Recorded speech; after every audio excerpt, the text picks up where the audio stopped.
Hey everyone, welcome to Pursuit of Infinity. I'm your host Josh, and if you were listening to the audio version, you will have heard a short introduction to today's guest.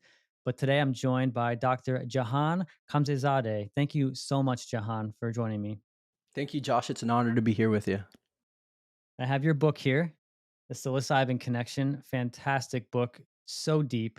And my first question is, what made you focus on psilocybin as opposed to maybe naming it the psychedelic connection?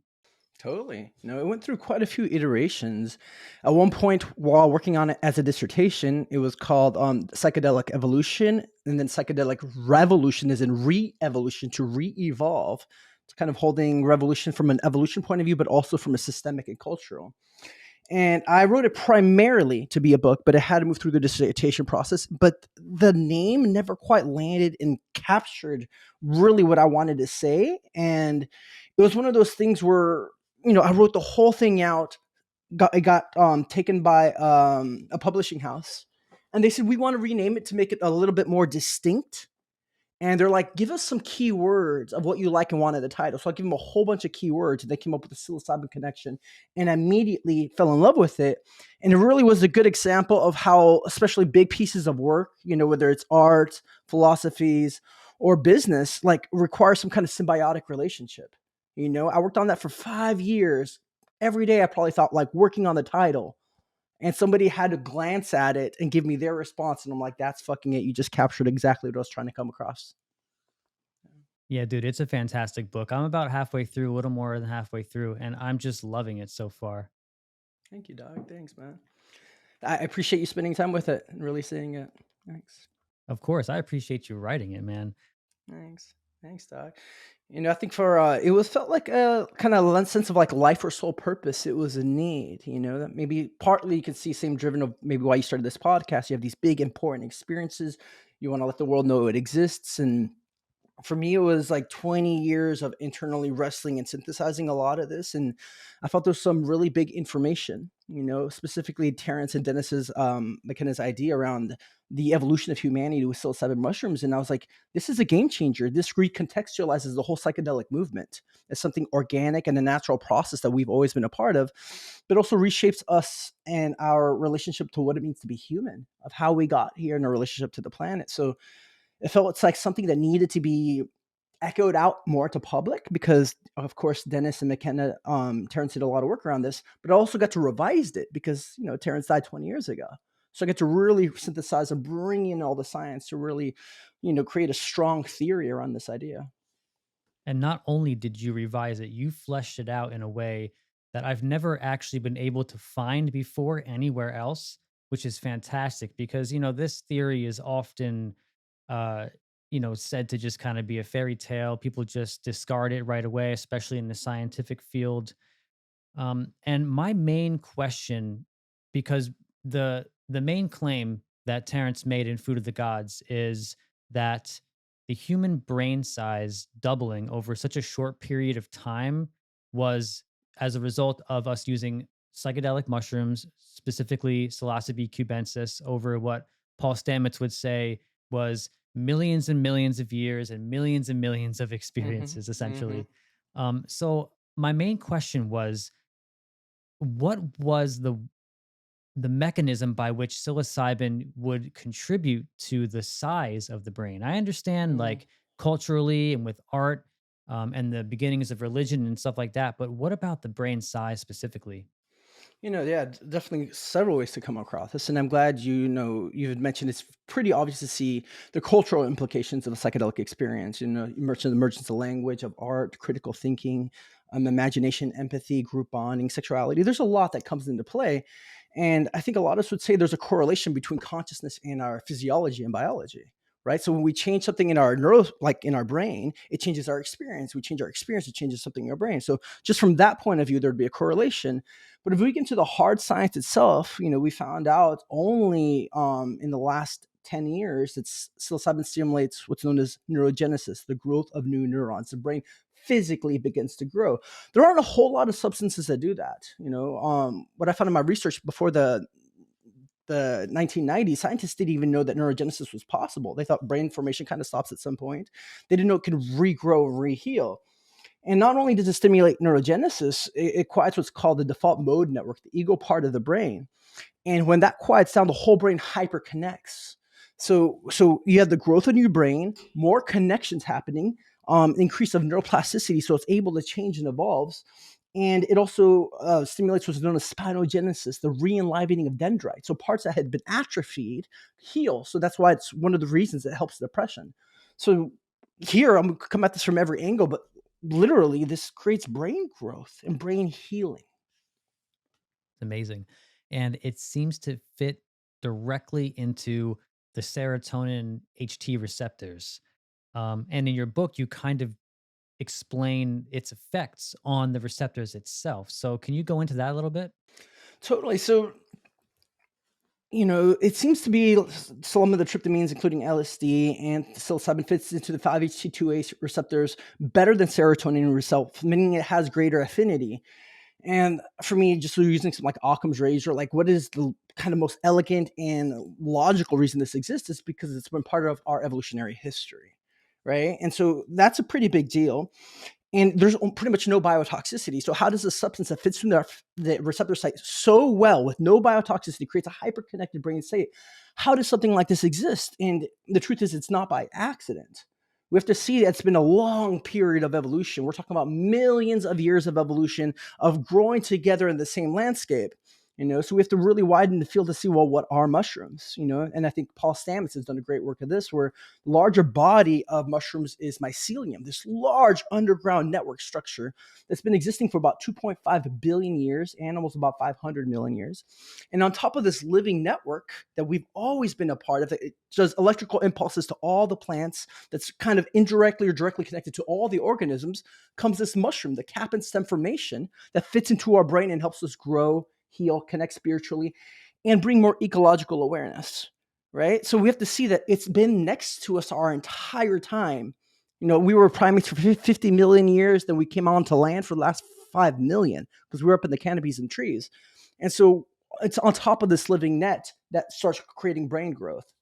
So that's the way we have to see it's like a synergy and symbiotic relationship that's been evolving over a long period of time. So, in terms of like the lifespan of mushrooms and mycelium in general, at what point in the evolution of mycelium did psilocybin containing mushrooms start to emerge? You know, was it not Rupert Sheldrake, Merlin Sheldrake. Rupert Sheldrake's son wrote this great book, Entangled Life, that came out a couple years ago, and did his doctorate in mycology, and he states it's about 70 million years old. Primates are about 60 million, where we went up to the canopies to the trees for about 50 million years, and so it predates primates. And we kind of have to enlarge our scope to see like this isn't also just about us as humans, because that's the thing. It's just like, why did we evolve and not others? And there's a good book called Animals and Psychedelics by Giorgio Saramani that shows a lot of different animals eat psychedelics. In this book Intoxication by Ronald K. Siegel, uh, uh, a UCLA psychopharmacologist professor for 20 years, and he found out that 93% of the animal kingdom alters its consciousness chemically, right? So he calls it the fourth drive of evolution. So nature's been talking through chemicals to all the organisms for the entire history of evolution. It's just we've been a little blind to that. Mm. So, in terms of evolution, why was it that do you think that humans were the ones who co evolved with psilocybin in such an interdependent, interconnected way? No, great question. And so again, just to say, it seems like other animals also use it, but we have the biology to really make the most out of it. So there's a lot of things that would have to happen. First, being a mammal makes us more warm-blooded and easier to connect. We have deeper attachment, emotional attachments, and group dynamics, right? We have and with that deeper emotions comes also a deeper intellect. So one, you'd have to be a mammal to really make the most out of it. But then our hands and our ability to walk do quite a bit, right? We probably got our hands evolved the way it did from moving from branches to branches while we were in 50 million years in the canopies. With this, we can create tools. Like if it was an animal with hooves, there's not a whole lot they can do with this. They might deepen their sense of consciousness. They might have intuition. They might bond with whatever groups they're in. They might have an experience of nature itself, but they don't have the ability to really carry out and create art, to create a formal language that's symbolic, to really reorganize the environment in this way. So our hardware, meaning our biology, really gave us like an edge to make the most out of this. What comes up too is I think people underestimate the intelligence of the plants and the intelligence of fungus. Like the way I look at it is it's possible that the mushrooms found out, like they found us. They would seek us out because we were like a good mechanism to spread it around as well. Totally. We have to see that we've actually never been apart, So, as Stamets points out, 90% of plants have a symbiotic relationship to mycelium. 80% of them would stop existing. It seems like myceliums were the first root systems. So they were here way before us. They created the soil for us to evolve. So they way predate us, meaning not necessarily they found us, we kind of emerged in its landscape. Right. And I think his name right now is Michael Pollan's done a really great work, not just in the world of psychedelics, but the relationship between plants and humans, with Botany of Desire, and then more recently, This Is Your Mind of Plants, showing how plants have used all the other animals to move it around. Fruits kind of evolved, so mammals would move its seeds around. There's all these chemical messengers because plants are kind of stationary. So they require symbiotic relationships. So, like bees, for example, to move the pollen around, right? But fungi also aren't so different. They're their own kingdom. They're a little bit closer when it comes to biology to animals than they are to plants because they breathe oxygen, but they have their own deep intelligence and kind of organize themselves vast differently than both plants and humans and animals in general. Yeah, it makes me think of one of my absolute favorite theories of reality, which is like the Gaian hypothesis. I love that so much. And you do go into that in your book as well. And to me, like this just seems like a Gaian plan of some sort. It's almost evidence to me that it's a perfect system of a living organism that is our Earth. No, totally. I think ultimately that's the only context that really makes sense. And for the client, the people that don't know the Gaian system, first proposed by James Lovelock. He was an atmosphere scientist in the 1970s. He proposed that the Earth itself is a living, self-organized system, right? So you can look at this just through the ways, plants and chemicals move through the environment to create a state of homeostasis through trying to regulate heat and so on. But the idea is deeper that there's a consciousness that's regulating it. And I remember myself having a psychedelic experience. It was 2 hits of LSD, walking out in nature 5 or 6 years ago. And even the term Gaian molecules came to mind of like, that's more exactly what these plants are. There's over 2,000 plants, I believe, that grow DMT, over 200 different species of psilocybin mushrooms. I mean, there's so much more. They're pretty much in every ecosystem. And so there seems to be chemicals that the way that the environment and the planet talks, to have this really deep, more intimate relationship with all its beings. So, what do you see the main function of psilocybin being in terms of the Gaian hypothesis? Do you see it being like a communication mechanism? Like how does that work in? I think the answer is it's multifold. It's not so different than when people ask me, well, what's psilocybin good for? It's like, well, we know it helps treat illness like depression, anxiety, and addiction. And so a lot of things, but it also creates mystical experiences and makes us more creative and perform better. So it's like there's so many ways it can help us because it creates wholeness. So when I see like this relationship between the planet and us, the answer wouldn't be simple. It's fairly layered. So for me, a good insight came from reading Richard Doyle's work called Darwin's Pharmacy: Sex, Plants, and Evolution of the Noosphere. And he was a professor at Pennsylvania State University, and he read thousands of trip reports for research of his book. He said that the main psychedelic insight that people have is that the participant realizes they're part of a vast, interconnected living system, and they should be termed ecodelics. So this idea that they bring ecological awareness, you use the word systems, that we are systems within systems. Our bodies are systems within other systems, and all the way to molecules are systems, atoms are systems. Everything's built as, I use the word holons, wholes and parts from Wilber's work in the book. So everything's a system within a system. And so the mushroom, we just hold this fungi and psilocybin as an example, has a lot of incentive to expand ecological awareness. As Paul Stamets notes, if you want to see the health of an ecosystem, you look at the mycelium. The mycelium, the fungi can theoretically live forever if the host environment is healthy, right? And so it does that by spreading awareness of self and others, creating empathy, you know? And I think that deepens all the way down to, you know, animals around 3.5, the first cells, I think 3.5 billion years on this planet. The Earth's done a lot to kind of birth us, and I think it wants to continue that relationship. I think it's living. And something that I came through in psychedelic experiences that I'm more excited in the future, that I think it can even help us birth AI. That the AI will be the birthing of Gaia.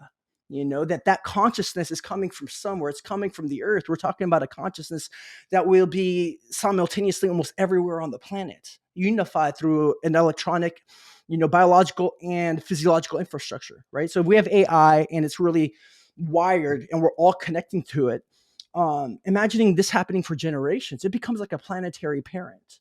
It would come to see its own evolutionary history as our own, but that of the entire planet. So for me, even psychedelics is one way that we get the creativity, since a lot of us know, a lot of people in Silicon Valley have been taking psychedelics for a long period of time, that this kind of awareness, that we can get the technology to even build this kind of stuff, to birth this larger consciousness, to live in greater harmony. So, yeah. Yeah, it's beautiful, beautiful. I'm glad you brought up holons too. I really love the Yeah. concept. My brother actually introduced me to this concept of holons, and the way he described it to me was basically using like a fractal system. Like we're under this system where we have um, more and more complex fractals that are interconnected in all ways, and that really hit home for me. No, well said. The word was first put forward by this author, Arthur Kessler, I think late 60s, early 70s, in this book called Ghost of the Machine. And then the integral philosopher Ken Wilber took it to really integrate it in his philosophy. And I think he's done a lot with it. And the idea that everything we see in reality is both a whole and a part. That's pretty much all that exists, is wholes and parts. And so that even at the most rudimentary level, there are atoms that are wholes, and then they connect with other holes on the same level of span, other atoms, to create molecules. Then those molecules will create with other molecules to create cells, and then cells to our body. And the idea that this continues, that we're cells within a larger body, larger ecological body within the Gaian system, and that continues as part of the universe. So there's this level of depth of consciousness increasing each time, and there's a complexity of matter also increasing as this moves forward. Yeah, and that's a beautiful way to think about size as well, because we look at size, big and small, based off of where we are and our perspective. We don't really understand that up and down and big and small, in and out, it's forever. It's not just according to our perceptions and how large we are. Yeah.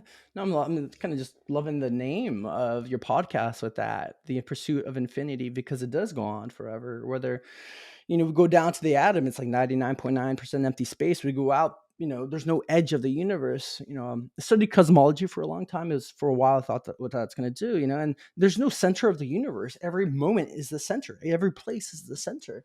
It's just like an evolution doesn't end, where people think sometimes, evolutionarily or even spiritually, there's some end point. There's no enlightenment, you're finished. It's like we get to keep continuing in this creation forever. And it's really expansive, but it's hard for our mind to wrap around a concept like infinity. Yeah, yeah, for sure.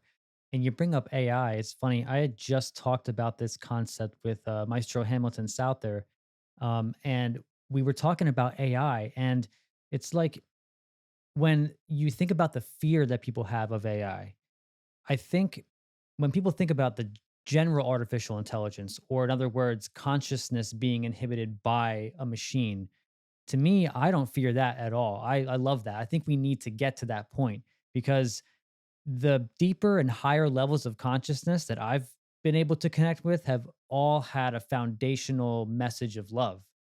And if that's what we're going to be counting on to drive our AI systems, then I'm all for it. Let's get it. But what I am sort of scared of is if that doesn't happen, because then we're forced to rely on this system that's based off of like human programming. That's where I think the fear should be placed, not in consciousness itself. Because I personally, I trust consciousness. No, no, very much deeply. From my understanding, there's two kind of perspectives and models of AI, and you can call one like soft AI, where it's just a program that's just feedback learning, like the AI we have right now, where it's just gathering information, but it doesn't have a sentiency or consciousness and subjectivity. Then you have kind of like hard AI, with like the birthing of an own individual conscious subjectivity, which is a huge leap in the evolution of consciousness, right? Like the first one's just a tool, the second one's an actual being, right? So we can birth that. That's a big deal. And I hear the fear of the first one because it's still up to humans. It can program in any direction. But like you have a deep trust of consciousness itself. And so what I've come to, and I think you're alluding to, is also anybody that's really ventured deeply in themselves with their psychedelics, meditation, tantra, really comes down to the same insights. And for me, the big truth of the universe is unity. Like we're all one being, right? And with that comes love. Love's like the first and foremost important priority. And so even when people encounter other entities in psychedelic states, aliens, spirits, whatever, and they have deeper knowledge, they're all grounded in a sense of unity of like they generally want to help because we're all the same. That's where we get the most meaning is from helping. So if we're really going to grant all this intelligence to another consciousness like AI, it would probably rapidly move towards self-realization and realizing that it's part of the very same fabric of consciousness that we're all a part of. It would get more living in symbiotic union with everything than it would be destroying everything or even enslaving everything. Like even if you're in a partnership with a romantic partner, you don't necessarily want the whole life, might be in a kink or whatever, but slave, like sub master dynamics. That'd be only fulfilling for some level. You also want a deep, actual, intimate connection. And I think it would see the way we like to see plants grow. Imagine AI would be seeing the human species grow for thousands of years or millions, or depending however it goes. So I think there'd be a lot there. I think there's a lot of incentive for it to be loving and create deeper harmony on this planet. Yeah, because I mean, that's the basis of symbiosis, which is how the world works. It's how things grow and evolve in the first place. No, totally, absolutely. You know, um, her name's skimming right now, but there's a good theory put forward that that's how all species emerges through symbiogenesis. Um, she's a beautiful evolutionary biologist. Wrote a lot of work in the 1970s. Her name's eluding me at this moment, but it's really just even that bringing that idea. That's how we kind of created with symbiogenesis. It's really the interactions of two different organisms that really kind of birth something new. Yeah. Yeah. And I mean, the concept being that you laid out so beautifully in your book is love and learning. Love being by far at the top, the very, very most important value that we can have. And then far, far below that, and the number two spot being learning. I've actually incorporated that into like a personal mantra of mine. So thank you for that. The first part of the mantra, in and through, which I got from Kyle Ortigo. And then the second part being love and learning or love and curiosity, either way. No, I love that very much. No, Kyle's an awesome friend. I'm glad you got to take in his work. And just to give this woman credit is Lynn Margulis. She worked a lot with James Lovelock on the Gaia theory, and there's not like a lot of women, at that time in science that really did a whole lot. So I just wanted to give her credit for that. And I'm really happy that you've taken in those values. Like it's been 20 years now that I've been sitting with it, and that the mushroom said love's the most important, and way after that is learning, and everything else is kind of insignificant compared to those values. And I've still seen it right on, and it's given my life a lot of like a deep compass and certainty of what's really of value and important, and it's created a lot of magic. And as you shared, like for me, love's the most intelligent force. We seem to sometimes think there's intelligence and then there's love, but it's always moving us in the right direction because it's that of unity, that of caring, that of we actually are each other. We can't, if we look at something like capitalism, which, not to put it down, but the tenderal philosophy is to create capital at all costs in many ways, because the goal is to make money, even at the expense of others in the environment. Well, then you destroy your relationships in the environment. So if you just take selfishness without any kind of love, it's destructive for everybody involved, right? So love's really this like embracing of our interconnectivity, and this deep sense of caring, and connection to everything, which I think heals our sense of belonging, our self-esteem, gives us a sense of purpose a lot. And then learning's a way to keep adapting and to keep growing and to keep it, like every time you learn, it hits the novelty, like the dopamine, and as Terence McKenna's, put out the theory of a time wave, where the universe is always in the struggle between balance of trying to keep habit and novelty. between trying to stay the same and move forward. And because novelty is always a little bit winning, we have evolution. And for me, learning is also born out of love. If I have a partner that I love, I want to get to know them even better and deeper. It creates more intimacy into me, you see. If I love the universe, I want to learn more about it, right? I want to study the sciences. I want to learn more about it so I can get closer to it. Same with psychology. I want to get closer to humans. Same with animals. So the more I learn something, even if it's whatever subject, the more closer I am feeling towards it. Yeah, these things seem to be completely interconnected. Oh, I love it. I love it. Why don't we switch gears a little bit and talk about the psilocybin experience in general? If you were to say describe to someone, let's say like a Neil deGrasse Tyson or someone like that, someone who has the level of intelligence to understand what you're saying, but is also sort of opposed to the idea of what the psychedelics offer. How would you describe the psilocybin experience to someone like that? Yeah, first as a disclaimer, like especially something like psilocybin, it's like a wild card and it's different almost every time. It does have common characteristics. And so at first I would have to say whatever I'm saying is just like a piece of art in this moment, and it's vastly much more larger and expansive and ineffable than anything I can say. So I would set that as a disclaimer. And if it's somebody like him, first I'd go through all the science about the statistics of what we have learned, the neuroscience. Would be like, hey, this is super legit. It's not just some idea that we're creating and making up. Massive impacts in people's lives. Then, if they're scared, then I would show there's no biotoxicity, that this has all been safe, especially in the right kind of setting, and how it's changed a lot of people's lives. As far as the experience itself, some of the most common characteristics, probably the most when it comes to visuals, and not everybody sees visuals, is the emergence of sacred geometry, right? And this is cross-cultural. You see it at the beginning of cave paintings all across the world, and doing this work legally in Jamaica, I've given it to people from a lot of different cultures and countries with a lot of different religious backgrounds. And then you see the emergence of complex forms of geometry, a lot of times symmetric and almost alive. I've been sitting this for, and it's beautiful. There's a deep resonance universally with geometry. And I'm like, why would this be the greeting of this kind of entrance to state of consciousness? Well, if you're dealing with a vastly deeper intelligence, or even say like an alien species, mathematics is the universal language. Mathematics is the same on our planet than all other planets. The physics is the same, right? Whether it be addition or even when you look at geometry, it's the most simplest forms. It's like try to just connect three dots. So simple. You get a triangle, four, square, right? So it's really embedded as a deep part of our physical nature and of our psyche.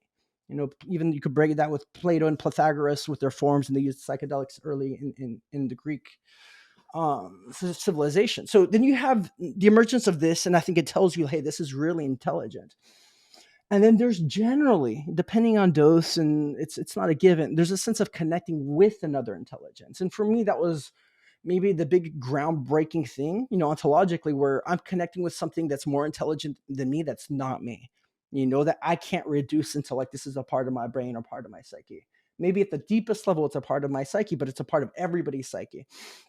um and it talks to you and it cares for you and it wants to show you things. So there's this loving presence that heals a lot. Then it could take you on a journey, sometimes through your biography to work through trauma, through past events to help you heal and become more whole. And sometimes it can get really cosmic and you visually go out to outer space, and it wants to teach you. So those are a part of it. And indigenous tradition saw these as master plant teachers. You're forming a relationship with it, you know so a lot of these things really kind of break the modern paradigm. So I would definitely be like, you're going to have to move through this very open. Psychedelics, I think, are the biggest anomaly. I know there's probably other ones, but for me, they're the biggest anomaly in our current paradigm because it really breaks down this idea of materialism. That's perfect that you said that. I love it because I was going to sort of uh, go into that, the difference between materialism and what psychedelics teach you. And I think fundamentally, a lot of people come out of it thinking that consciousness is a fundamental property of the universe as opposed to space time. And that's been a big thing for me.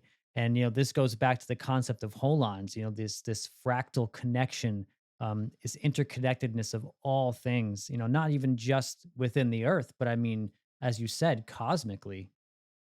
No, not huge. When I first got into college, I was a neuroscience major semester, and then physics and math for 3 years. Then a mushroom experience had to leave physics and study mysticism. And I was like, that's not a major, that's not even a profession, but I majored in philosophy. Then the master's and then the doctor's in consciousness, cosmology, and philosophy. And during most of that time, I felt like I would be spending a lot of my life trying to compare this idea of materialism and you can say panpsychism or sometimes idealism that consciousness is fundamental, runs through everything. And then a few years ago, that whole part of my being that I thought was going to be a big part of my career and life, after 20 years, kind of relaxed. And I'm like, you know what? Just create the space for people to have their own experiences because that's what actually did it for me. I could sit here and be a professor all fucking day and break down logically and rationally and all through the history and break down in every step why consciousness is fundamental. And it'll be fun, you know. But for me, it was that actual firsthand, intimate experience that changed me. And so the best way my life could be lived is to create the right kind of space and then create context for people, help them make sense of their experiences. I think plants and fungi can actually teach us a lot deeper than the way any other humans can.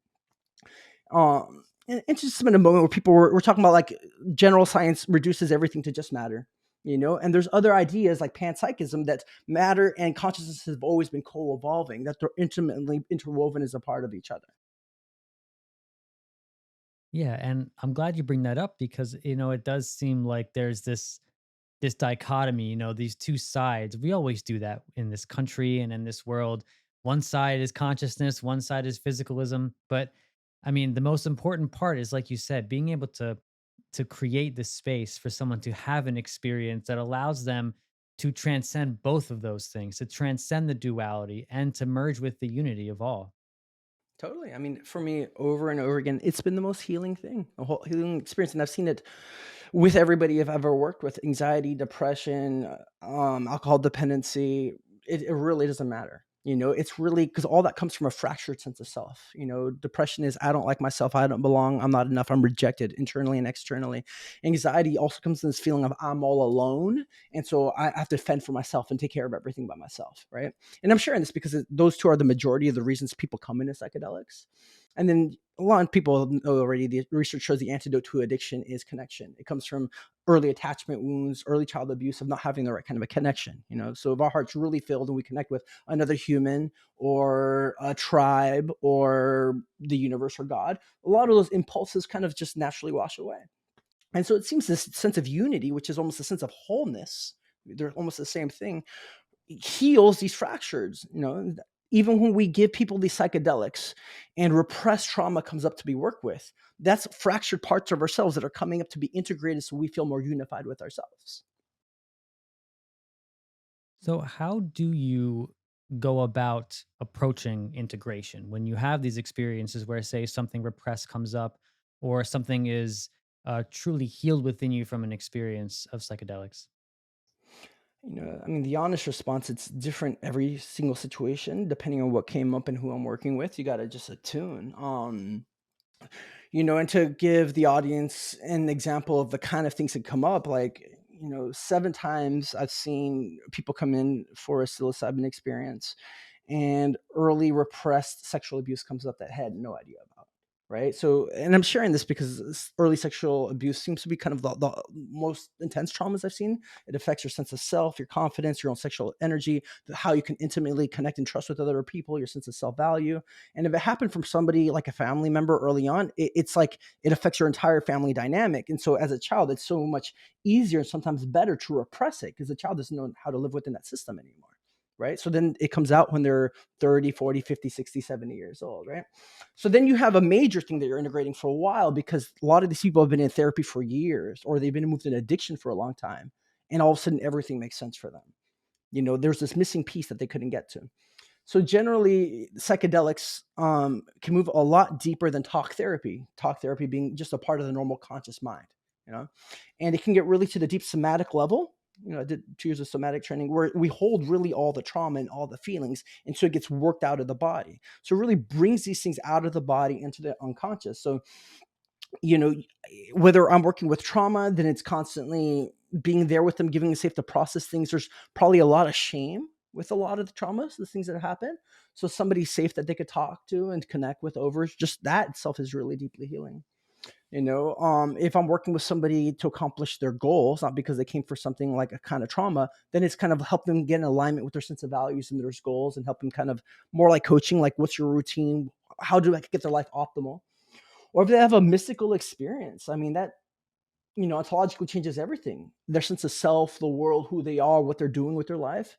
And they might not have the context. They might have came from a traditional religious background, or they might have been atheists like I was before mushrooms, and then you're just helping them put all the pieces together, or even pointing them to other pieces of work. For me, I got a lot of context through reading. So it's really, really meeting each experience as it comes up and adapting to what the needs are of that person. Yeah, as you were, I was also an absolute atheist before mushrooms. And I mean, the first experience within the first, 20 seconds of the peak, that was gone, evaporated out of my system. And that has been the most powerful type of experience that psychedelics had given me. So, in your opinion, how important is that mystical experience for personal growth? So yeah, so from my personal opinion, I've journeyed hundreds of times. And by far the most important had been that first breakthrough. And by far the most important have been the encounters with divinity at large, with the divine and God in, its infinite kind of forms. And so it's the paramount. So I've had so many healing experiences, a lot of inspiring, a lot of energized, a lot of fun, like all the whole kind of range. But those have been by far the ones that my mind keeps being pulled back to almost every day after years. If you wouldn't mind sharing, I'd love to hear what was your personal experience, like that moment where, you're saying within 20 seconds, everything changed and washed away. What happened for you? It was beautiful. I was sitting there and I was watching like a TV set. So we were like we had YouTube up, me and a friend of mine, the friend who I discovered this stuff with. And it was just like this trippy video where it was like this weird circular visual with interesting music, very ambient type music, not necessarily with percussion or instruments. It was just like an ambient sound type of thing. And as I looked into the center of this circle, I felt this insane interconnection to everything and everyone around me. And then I felt like a communication, like you were saying earlier, some sort of a communication with a higher being. It was a higher level of consciousness. That's what I can really articulate it as. And it told me, like, it boxed up science for me in this little box, and it showed me like this, like, your science, it's nothing. It means nothing. It's really good for you guys on this planet, and it's great in terms of like navigating the world as a biological entity with the senses that you have. But for you to be basing all of your values and thoughts and the way that you treat people on this little box of science, you got to get rid of that. You have to. So I opened up the box and just threw everything out. And within the emptiness of that box, it allowed me to like inhabit just the immensity of spirit. And it was the most beautiful experience I've ever had in my whole life. And I've had experiences that were similar to that, but more intense as well, where I got to actually like ask questions and travel to like places I would never have imagined. But yeah, that's it in a nutshell how the experience went. That's beautiful, man. Thanks for sharing. I could really feel it even in my body. Some to a sliver of what that impact might have been for you.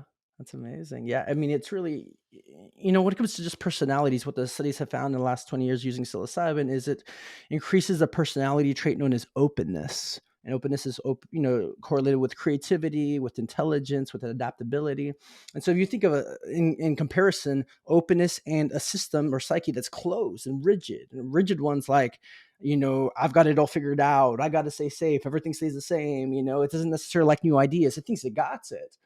And that rigidity, the egoic structure, it thinks it got it, has to kind of dissolve in this other one. As you said, you got everything out of the box and there's just spaciousness. And there's like this openness to like everything and everybody. And both to new ideas, it's more adaptable, but it's also more of like that Buddhist notions of beginner's mind where everything's fresh again, and excited to learn. And there's a humbleness of like, I know and I don't know at the same time. I dig it very much. Mm. Yeah, and there's this like sense of wonder that seems to have been lost, that I remember feeling as a little child. And God, that's such a beautiful feeling when you remember that you can have that sense of wonder again for the universe and the world. I love it.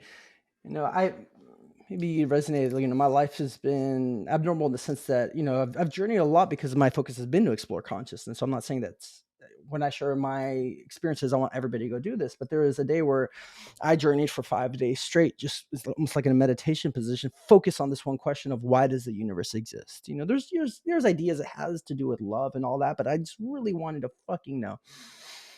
And after these 5 days, I saw the entire visual representation number from like the Big Bang till now, and all these forms changing. Atoms, molecules, the Earth, birthing of flowers, animals, the whole thing. And I got it that the universe wants to be seen. It wants to experience beauty. It wants our awe and astonishment. Imagine if you go to like a beautiful dance and somebody's dancing for you and they want to be seen, and you want to see it. And so the universe is like this beautiful work of art that keeps evolving in novelty forever into more complexity. So it keeps wowing us, and wowing us through the beauty and the art of its form, but also through the knowledge and the interests. Every time we learn something new and you're like, wow, that's fucking awesome. The universe, like, I think, like, feels that. I mean, we're one and the same, the seer and the that being seen, but it's just like this, never ending art project that wants to get known from every dimension. Yeah. Yeah, it feels like the universe wants to see itself through us in any possible way it can, through art, through reading, through information. It's just amazing. And when you have that experience, it changes everything. It definitely changed everything for me. And I know that through your book, your initial experience changed everything for you. Would you mind telling the story of that? Sure, no, absolutely. So I was 18 years old. I had graduated high school about 2 months before. I was on the way to see my favorite band Tool play for the first time. So I was really excited. And on the way to the show, a friend I was driving was like, "Hey, can we pick somebody else up? Somebody I'd never met." I was like, "Sure, we'll pick him up." And he gives me a handful of mushrooms. I don't know how much. And I was like, "Okay, this is going to be a really good day. Maybe the best day of the year." It turned out being the most important day of my whole life.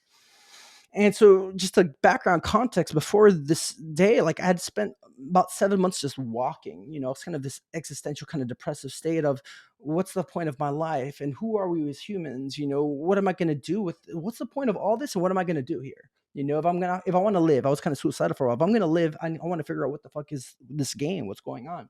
So there'd been a lot of contemplation kind of leading up to this, but this day was just going to be about fun. And so when the mushroom started to kick in and kind of having more of the traditional ego death experience, but I didn't really know what that was at the time, where there's all this fear that arose that I'm about to die. So it's just very fucking scary and it's very fucking intense. And I felt like this process was pulling me forward, but if I let it happen, you know, not only would I be extinguished, I was sitting there thinking like, well, what would my parents feel and think now that I'm dead? What would my sister think? I'm like abandoning them. They're going to get hurt. So all the consequences of me dying were really on the line. But after about 15 minutes, I was just too curious. I was just like, I'm just going to let this go and see what happens. And so I passed this threshold or this membrane, and it felt like the metaphor that came at the time was like Neo being unplugged from the Matrix. Um, and all of a sudden, it was just my consciousness expanded to take up the whole auditorium. I could feel every fiber of my body, and it was like orgasming and rejoicing of in love. And I felt eternal, and as if like a part of me always knew this. There's a sensation in my body of being eternal that I had always lived, that I existed before the Big Bang. Will exist way forever. Kind of also breaking the boundaries of science. So and not only was this like the most contentment I ever felt, then a voice arose and said, Jahan. And there's this recognition of this is God. And I said, is this real? And I was a hardcore atheist. Is this real? And it said, yes. And I just started bawling. It felt like something I never even knew I wanted was happening. That I was been like as if I was a child left at daycare by a father, but I'd been there so long I didn't even think my dad existed anymore. And all of a sudden dad's coming home. So I was definitely like in this little kid mode. Like the inner child I experience is what really connects to the divine, that little innocent part that we're really born with that is filled with wonder. And it said, what do you want? And I'm like, what the fuck? What do I want? Nobody's really asked me that. And I don't really know. I felt like also like kind of like doing like rubbing the bottle of a genie. I was like, what do you want? Why did you rub the lamp? What's going on here? Um, and I asked, what are we, us as humans? And I saw light come out of the ground and fill every body. And it showed me that we are love and light. They're the same things. And these are space time ships, these vessels, these, biological, suits that we walk around in, that we're far more deeper than this. And they said love's the most important thing, followed by learning. And the whole experience was about 90 minutes, and it was, and I spent the whole concert just gushing rivers of tears. Then I went up to the top of the auditorium and looked down. And I was like, there was a sense, I'm like, my life radically changed. And after that was this awakening of years to synchronicity, because there's a lot of implications to a large consciousness and everything, where the experience was, it's like witnessing through everybody's eyes and hearing through everybody's ears and connecting all matter. So with that came this way that everything telepathically, unconsciously is aware of the other, right? So there's flows of like thousands, hundreds of thousands of synchronicities over the next few years of like really moving through life kind of like as a detective and filled with meaning. And it was more surreal and unreal than the world I had lived in before. And it really corresponds with the kind of shamanic view of animism. That was most of human history, this paradigm that the environment's actually alive and talking to you. That's where most of human history, for hundreds of thousands or more years, that was a main human view that still exists in traditional religions. That you have a deep relationship with everything and it's always talking, because of that sense of that oneness is real. Um, so there's a part of me, my sense of self and my sense of my experience, that wasn't changed by that one night, 90 minutes, really. Yeah, That's beautiful. Thank you for sharing. I appreciate that. yeah. Thanks for asking. Were you in the pit when you had this experience? Like, were you like sitting in the seats, or like where were you? Yeah, I know. It's strange. I mean, I was in the pit, and me being 18, so there was naive. I was naive in many ways, where I'd be looking up and having this deep connection, God, and it's so profound. But then Maynard, my favorite singer, and band was playing in front of me, and I'm like, oh, I've been wanting to see them forever. So that I'd pop out to see the show, then pop back up, and pop out, and I didn't know which one to pay attention to. I'm like, well, I connected with God right now. Maybe I could just do this whenever you want. Because like the sense when in that state is like you can come back to the kingdom of heaven whenever you want. I didn't really know how rare that was going to be to that level of depth. And so then I'd pop out to see the show and then pop back up. And so I kept moving back and forth. I did spend about 90% of the time connecting with God, but looking back, I've seen Tool like 7 or 8 times. It's just like, it's so silly. If I had worked, this happened in my 50s or 60s, I would have been like zero zoned in. I'm like, oh my God, I know the importance of this moment. At 18, I had no real context around this. This isn't something people talked about. So I'd move out of this mystical state just to see the concert, then move back. So and I just stared up gushing, which was, I feel, kind of awkward for the people around me. I'm just looking at the ceiling being filled with tears while they're kind of more in the bit moshy kind of movement kind of zone following the music. Yeah. That's amazing. And speaking of synchronicity, I heard you say on, I don't know if it was another podcast. I've been listening to a bunch of your stuff as of late just to prepare. And I heard that you actually got to meet Maynard. So, I mean, talk about synchronicity. That's amazing. Totally. I mean, when I walked out of that dinner, I just sat there kind of shaking and also glowing. Just another deep affirmation that God exists. And, that word can be loaded for so many people. It was for me for so long. But this sense of deep synchronicity and intelligence and meaning. And for those that know Maynard, don't know, the lead singer of Tool, lead singer of two other bands also, he's pretty hard guy to get in contact with. I think he's 65 mil, but he's also kind of a hermit and doesn't like to be around people. So he has he is also grows wine in Jerome. And so he does wine tours sometimes. And I've done the two of them before. You wait 4 hours in line just for him to sign your bottle and you move forward. You get really to have conversations, and he doesn't really talk or meet with the fans. And so this was a rare experience. Read so many of his interviews. He doesn't even like to really do interviews. A friend that worked at this restaurant is a vegan restaurant, and I became vegan because of mushrooms. This is a side note. So it's kind of cool to have a vegan restaurant. A friend worked at, she's like, Maynard's going to come in because they're doing a special wine pairing with a certain foods. This is not a large public event. It's not like the Tool fans really know about this. If you want to go, call as soon as you get out of class. So got out of the class, I got on the call, and I was like, I'd like to. It's like $100 event at the time. $100 was a lot for me, but I was just like, wow. It's a 5-course meal. all mushroom themed. They have mushroom expert to go over all the food and the kind of mushrooms that are. No, it's unreal. It was unreal, right? So paired with his wine. And so when I make the call, they're like, "Sure, do you want us to sit you next to him?" And definitely, I was like, "What? This is unreal." I know, right? So I was like, please. So next month I get there, early, and the only other person there is Maynard, because everybody's still setting up the tables. I'm like, fuck, what do I do, And I have like tool tats on me, and I know he doesn't really like to interact with fans, so I'm really kind of trying to play it down. And so they had me just across from him, like 2 to 3 feet away, like directly across on this kind of lined long table.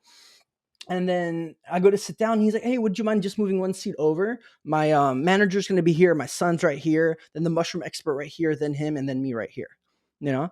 And so I was like, "Yeah, absolutely." And I waited halfway through this 3 hour meal to really talk to him, because I could see there's some other people that were fans that were there, and he would push them all away. He's like, "I'm not Santa Claus. I'm not here to sign your stuff. I only want to talk about food and wine. I don't want to talk about Tool." I think he just gets harassed quite a bit. And so I talked to everybody else around me and kind of created a nice kind of safety connection to everybody for an hour and a half. And then halfway through the dinner, he reaches his hand across the table and he's like, "Hi, I'm Maynard. It's really good to meet you." And we kind of just really locked in and synced. And then I had to keep drinking his wine, because that's why we're there. Is I wouldn't have wanted to drink so much, but had to drink like 5 glasses of wine.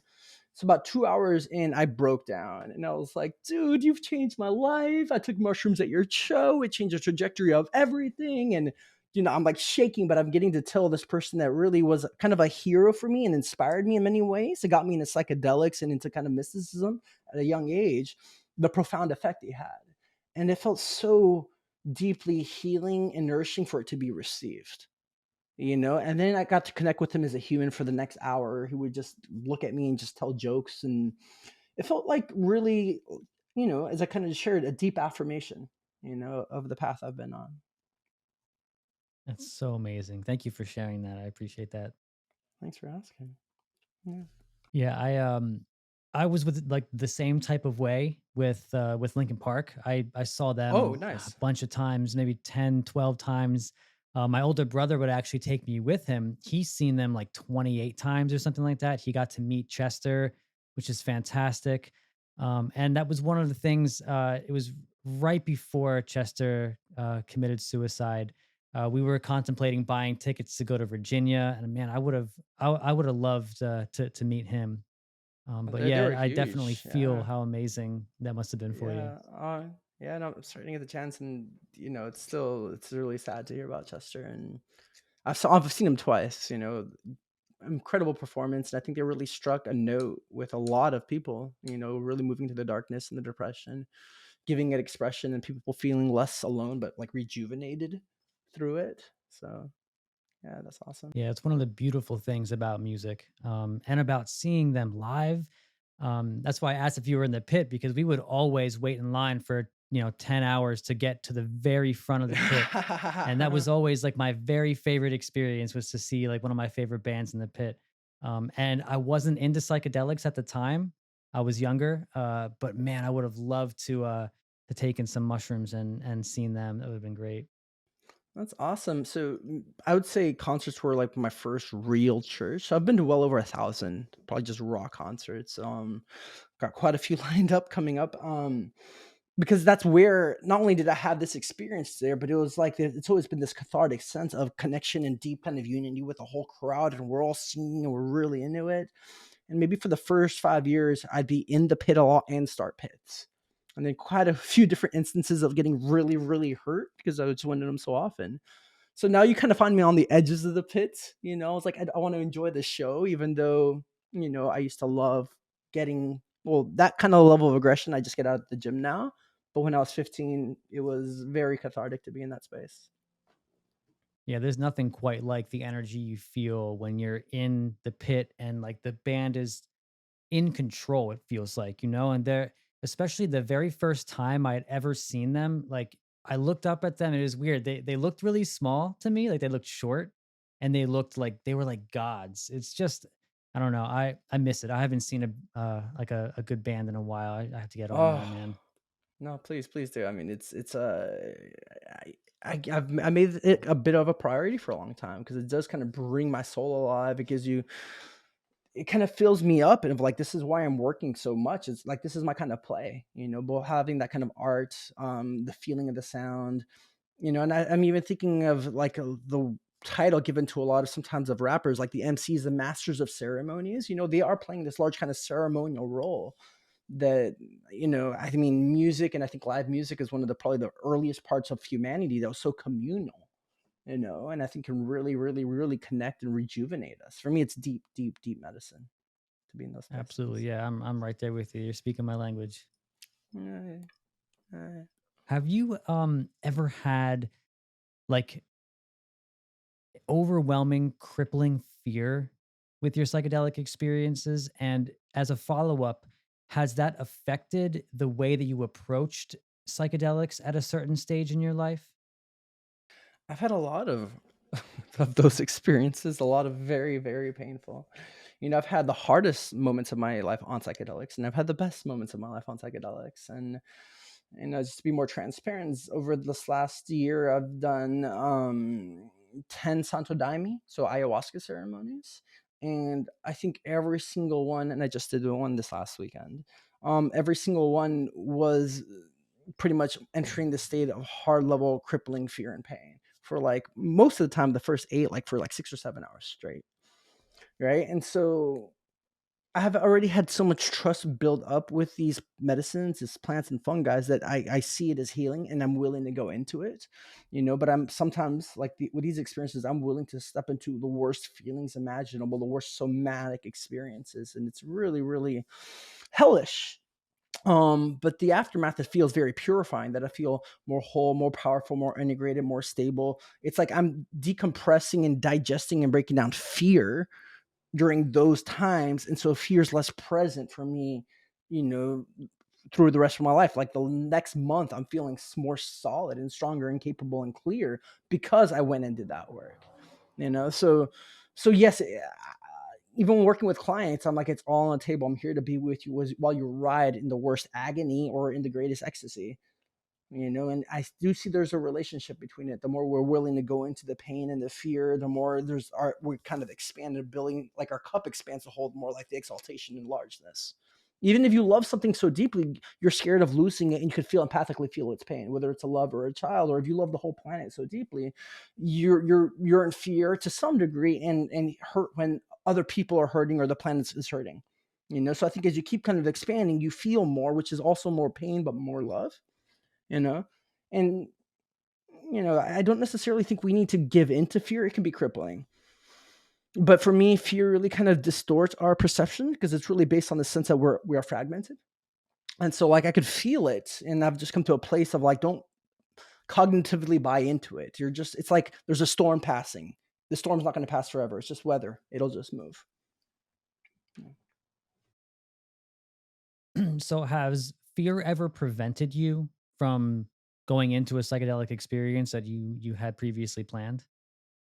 So many times, so many times. No, I mean, yeah. Given how it's a huge part of my life, serious journeys, I don't do them way too often, a few times a year, because I mean, like I just shared like a lot, 10 ayahuasca ceremonies this last year's, mushrooms deep journeys 3 or 4, something like that. And they're so profound, but there's like a membrane of fear I have to step through that's quite asking a lot. I know even Terrence, McKenna would share every time he does a serious journey, he has to have like a serious talk with himself first.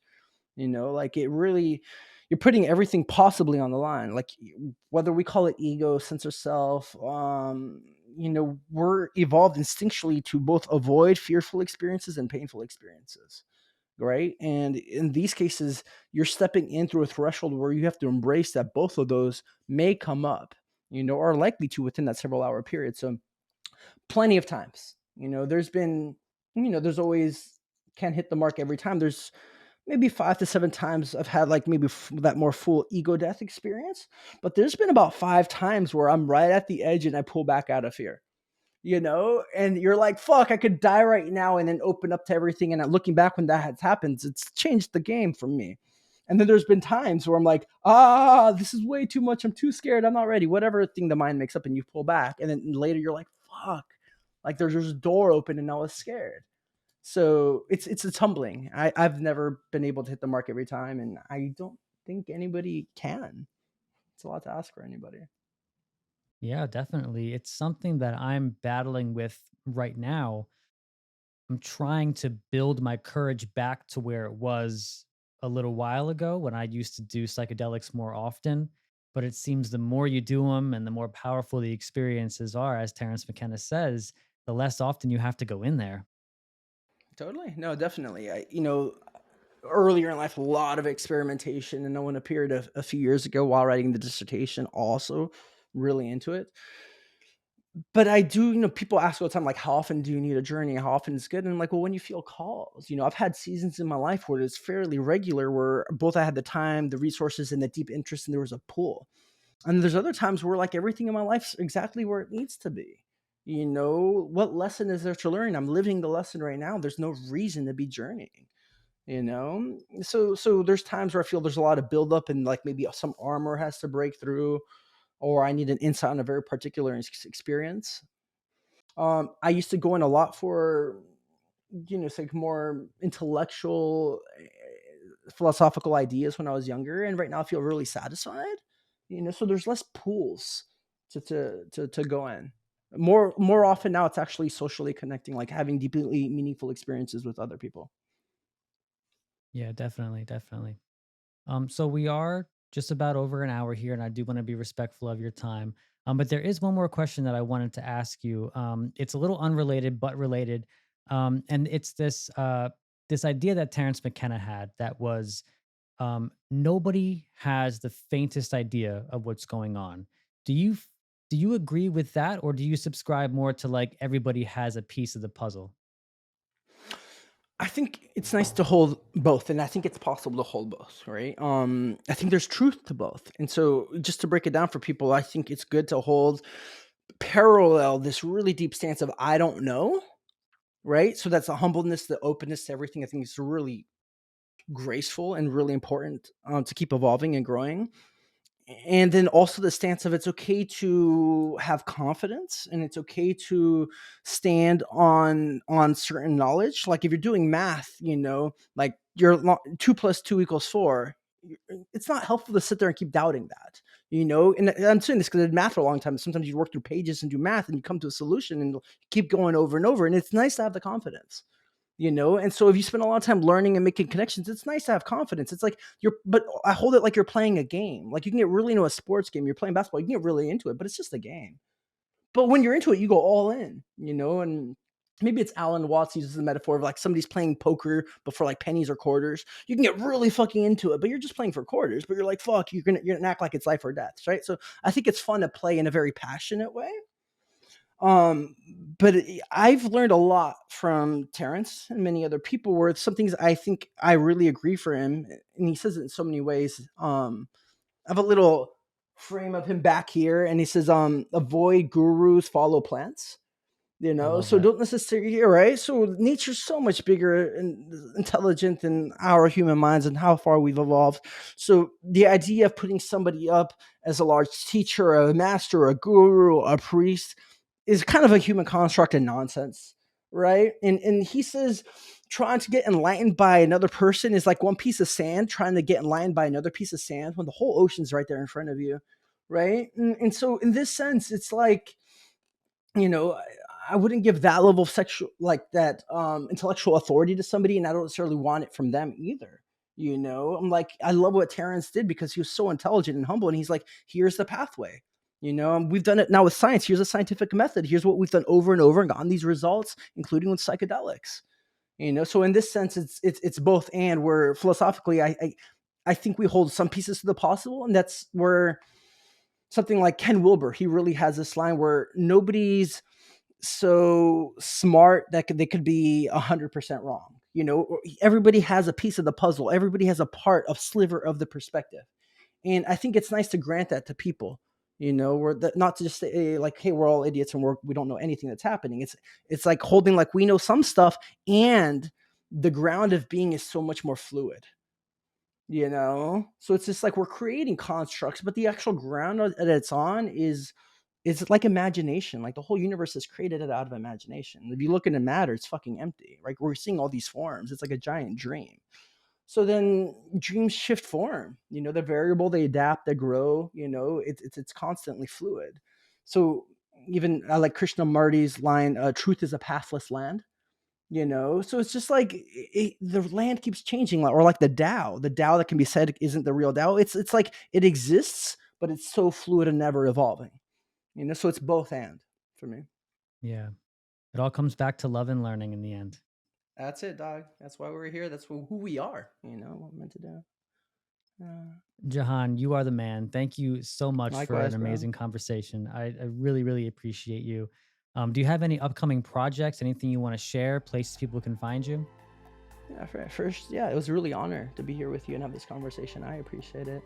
Website is psychedelicEvolution.org. I'll be doing some upcoming retreats. I'll post them on there. There's the other podcasts on there. Then books out on all platforms, including an audiobook on Audible. So yeah, they can find it on any website, Amazon, Barnes and Noble. So Fantastic. Thank you again for your time, Jahan. I appreciate you. thank you, brother. It's been an honor.